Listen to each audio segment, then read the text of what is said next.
दोस्तों नमस्कार। देव क्लासेज में आप सबका एक बार फिर से बहुत बहुत स्वागत है। मैं रमेश कुमार देव आप सबका बहुत बहुत स्वागत करता हूं। चलिए आज आपका फिर से हम लोग कंटिन्यू करते हैं वैदिक सभ्यता को और हम लोग पढ़ेंगे इसकी कुछ महत्वपूर्ण प्रश्नों को और इसका एक मैं थोड़ा सा लंबा जरूर लेकिन आखिरी पार्ट आपको पढ़ाऊँगा। ठीक है, तो अगला क्वेश्चन हम लोगों के समक्ष है। पहला क्वेश्चन महत्वपूर्ण टॉपिक ही क्या है? वैदिक कालीन महत्वपूर्ण प्रश्नोत्तर। ठीक है, पहला क्वेश्चन है वैदिक शब्द किससे बना है? तो वैदिक शब्द वेद से बना है, जिसका अर्थ है वेद का अर्थ क्या है? ज्ञान। ठीक है। दूसरा क्वेश्चन है आर्य शब्द का क्या अर्थ है? तो आर्य शब्द का अर्थ है एक उत्तम व्यक्ति। ठीक है। ऋग्वेद में सर्वाधिक बार किस नदी का उल्लेख है? तो सिंधु नदी का उल्लेख ऋग्वेद में सर्वाधिक बार है। ऋग्वैदिक आर्यों की सर्वाधिक पवित्र नदी कौन सी है? तो ऋग्वैदिक आर्यों की सर्वाधिक पवित्र नदी सरस्वती थी, जिसे देवी तमा, माते तमा और नदी तमा कहा गया है। ठीक है, अगला क्वेश्चन हम लोग देखते हैं। इसमें क्या है? ऋग्वेद में किस नदी को हिरण्यनी कहा गया है? तो सिंधु नदी को उसके आर्थिक महत्व के कारण हिरण्यनी कहा गया है। गंगा यमुना के दोआब तथा उसके समीपवर्ती क्षेत्रों को आर्यों ने क्या कहा? तो आर्यों ने इसे क्या कहा? ब्रह्मर्षि देश। श्रुति किसे कहा गया है? तो वैदिक साहित्य को श्रुति भी कहा गया है। किसे कहा गया है? वैदिक साहित्य को। श्रुति का शाब्दिक अर्थ है सुना हुआ। ठीक है। वेद त्रयी किसे कहा गया है? तो ऋग्वेद, यजुर्वेद तथा सामवेद को वेद त्रयी कहा जाता है। अगला क्वेश्चन है हम लोगों के समक्ष, ऋग्वेद के किस मंडल में गायत्री मंत्र का उल्लेख है? तो ऋग्वेद के तृतीय मंडल में गायत्री मंत्र का उल्लेख है। इसके रचनाकार विश्वामित्र हैं। ठीक है। फिर इसके बाद हम लोगों का है यह मंत्र किसे समर्पित है? तो यह मंत्र सूर्य देवता या सविता को समर्पित है। प्रारंभ में हमें कितने वर्णों का उल्लेख मिलता है?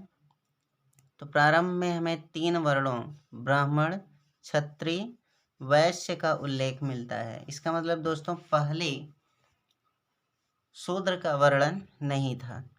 शूद्र शब्द का सर्वप्रथम उल्लेख ऋग्वेद के 10वें मंडल में हुआ है।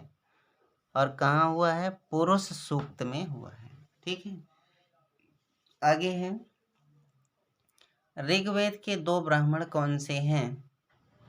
ठीक है, तो हमें ध्यान रखना है कि ऋग्वेद के 2 ब्राह्मण हैं ऐतरेय व कौशितकी। पतंजलि के अनुसार ऋग्वेद की 21 शाखाएं हैं, ये भी हमें ध्यान रखना है। यजुर्वेद में किसका वर्णन है? तो स्रोत एवं कर्मकांड का वर्णन किसमें है? यजुर्वेद में है। यह वेद गद्य एवं पद्य दोनों में है। शुक्ल यजुर्वेद की संहिताओं को क्या कहा गया है? तो शुक्ल यजुर्वेद की संहिताओं को वाजसनेय कहा गया है। याज्ञवल्क्य व गार्गी की प्रसिद्ध संवाद का उल्लेख कहाँ पर है? तो बृहदारण्यक उपनिषद में याज्ञवल्क्य व गार्गी के प्रसिद्ध संवाद का उल्लेख है। सत्यमेव जयते शब्द कहाँ से लिया गया है? तो मुंडकोपनिषद से सत्यमेव जयते शब्द लिया गया है। अथर्ववेद का एकमात्र ब्राह्मण कौन सा है? गोपथ ब्राह्मण अथर्ववेद का एकमात्र ब्राह्मण है। यम और नचिकेता के संवाद का उल्लेख कहाँ पर है? तो कठोपनिषद में इनके जो है संवाद का उल्लेख है।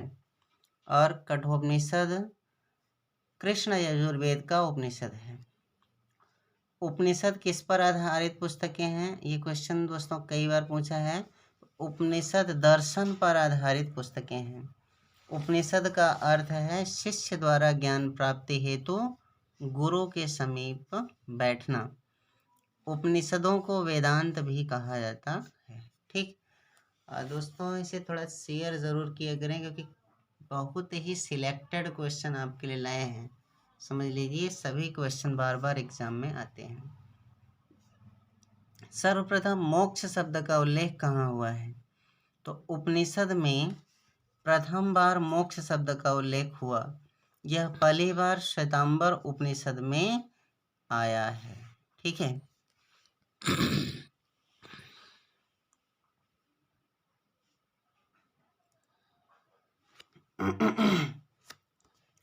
अगला प्रश्न है वेदांगों की संख्या कितनी है? तो वेदांगों की संख्या 6 है। शिक्षा, कल्प, व्याकरण, निरुक्त, छंद व ज्योतिष, ये क्या है वेदांगों की संख्या। पुराणों की संख्या कितना है? पुराणों की संख्या 18 है। और सभी के नाम मैं एक बार आपको बता दे रहा हूँ, हालांकि ये पूछता नहीं है, बस ये पूछता है कि सबसे प्राचीन पुराण कौन सा है।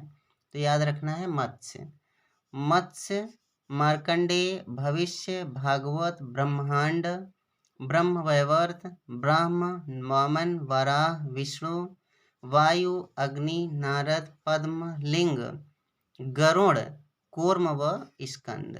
ठीक है, तो सबसे प्राचीन कौन सा है आपका? मत्स्य पुराण। ठीक,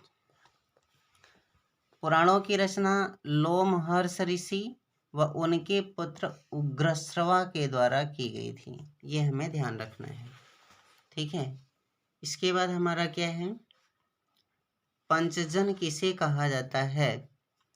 तो अनु, दोह्य, पूर्व, यद व तुर्वस को पंचजन कहा जाता है।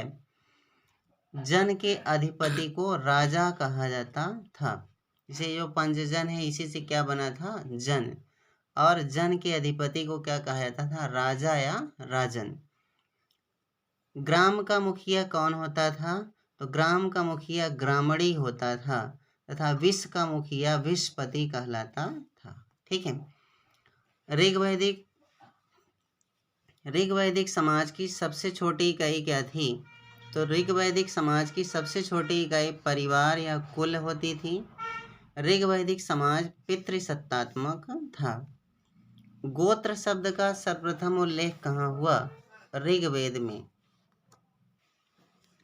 गोत्र शब्द का प्रारंभ कब हुआ? तो उत्तर वैदिक काल में गोत्र शब्द का प्रारंभ हुआ, क्योंकि उत्तर वैदिक काल से ही क्या होता है? वर्ण व्यवस्था की शुरुआत होती है। किस ग्रंथ में पत्नी को अर्धांगिनी कहा गया है?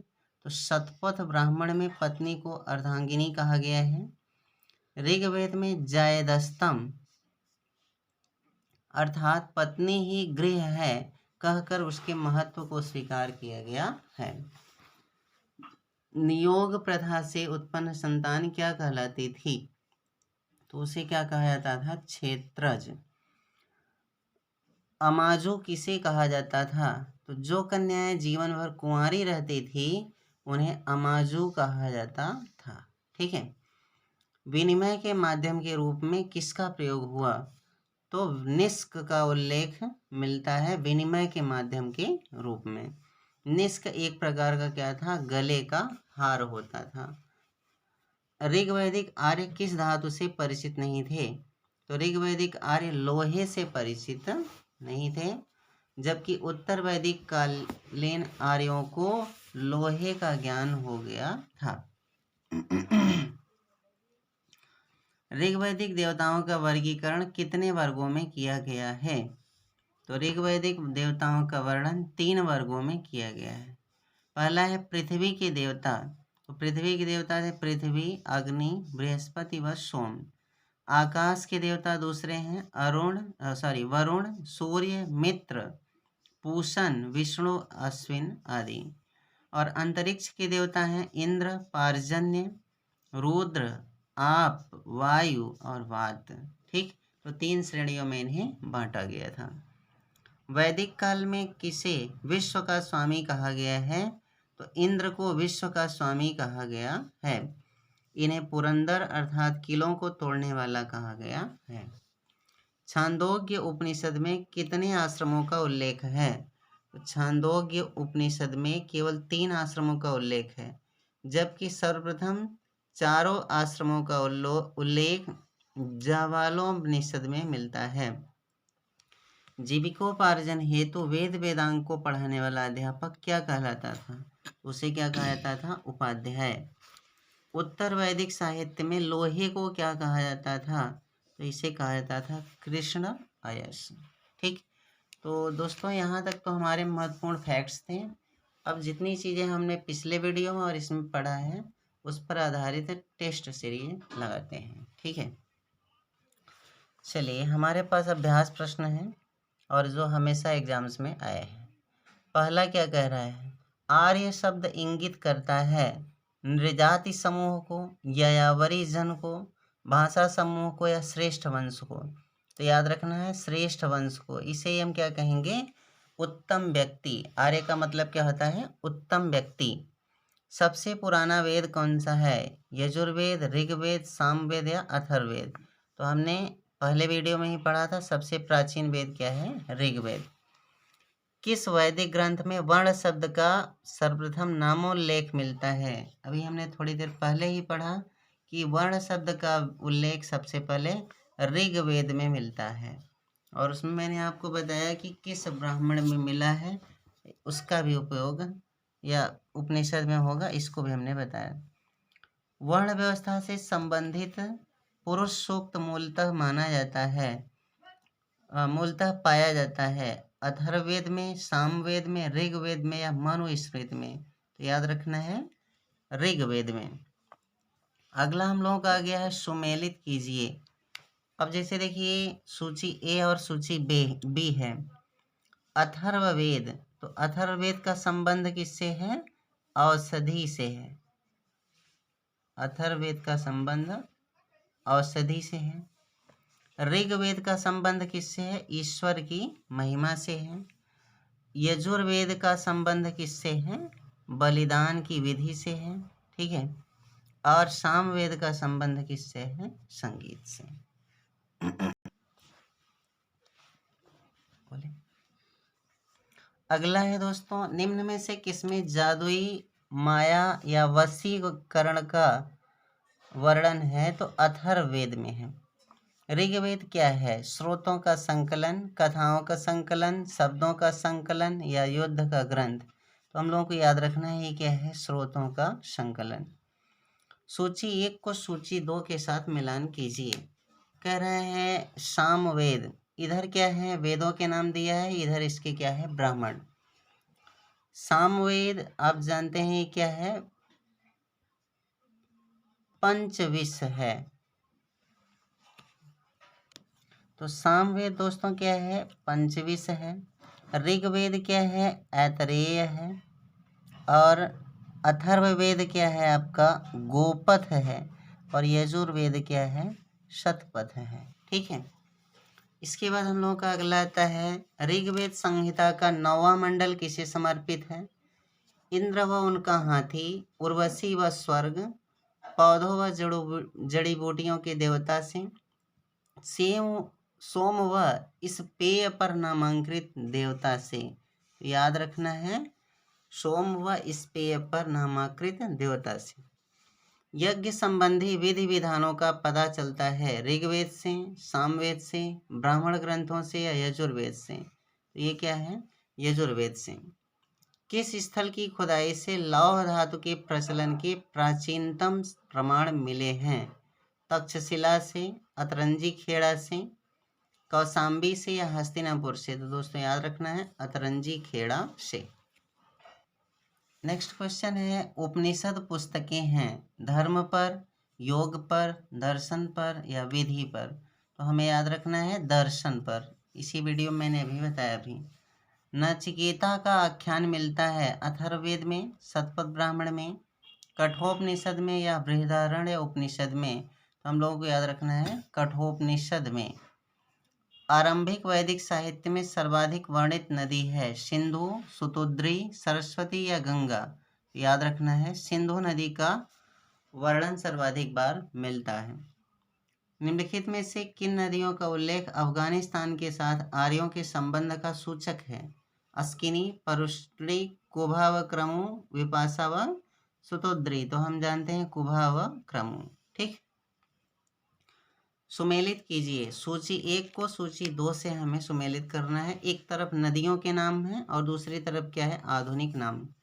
जैसे कुभा, तो कुभा को वर्तमान में क्या कहा जाता है? काबुल नदी। परुष्णी को कहा जाता है रावी नदी। सदा नीरा क्या है? गंडक नदी। और सुतुद्री क्या है? सतलज नदी। ठीक है, आगे हम लोग देखते हैं।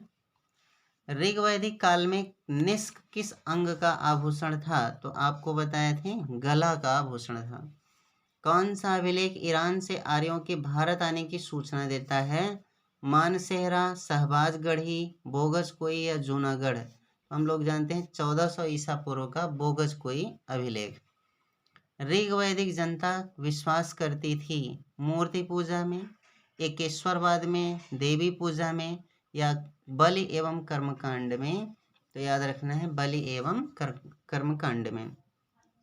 ऋग्वैदिक पाणी किस वर्ग के नागरिक थे? पुरोहित, लोहार, स्वर्णकार या व्यापारी। तो हम लोग ध्यान रखेंगे व्यापारी थे। महाभारत मूलतः किस रूप में जानी जाती है? बृहद कथा, ब्राह्मण, बृहद संहिता या जय संहिता। तो हम जानते हैं क्या है? जय संहिता। तमसो मां ज्योतिर्गमय कथन मूलतः है उपनिषदों का, महाकाव्यों का, पुराणों के या खड़ दर्शन का। तो ये किसका शब्द है? उपनिषदों का। ऋग्वेद की मूल लिपि थी देवनागरी, खरोष्ठी, पाली या ब्राह्मी। तो ये थी ब्राह्मी। जीविकोपार्जन हेतु वेद वेदांग पढ़ाने वाला अध्यापक कहलाता था आचार्य, अध्वर्यु, उपाध्याय या पुरोहित। तो इसे कहा जाता था उपाध्याय। तो दोस्तों इस तरह से हम लोगों का वैदिक सभ्यता का समापन होता है। इसे 2-3 बार रिवीजन करें, नोट्स बनाएं, PDF भी अवेलेबल हम करा देंगे। ठीक है, और उसके बाद फिर हम लोग अब अगले दिन पढ़ेंगे 16 महाजनपद। धन्यवाद, नमस्कार।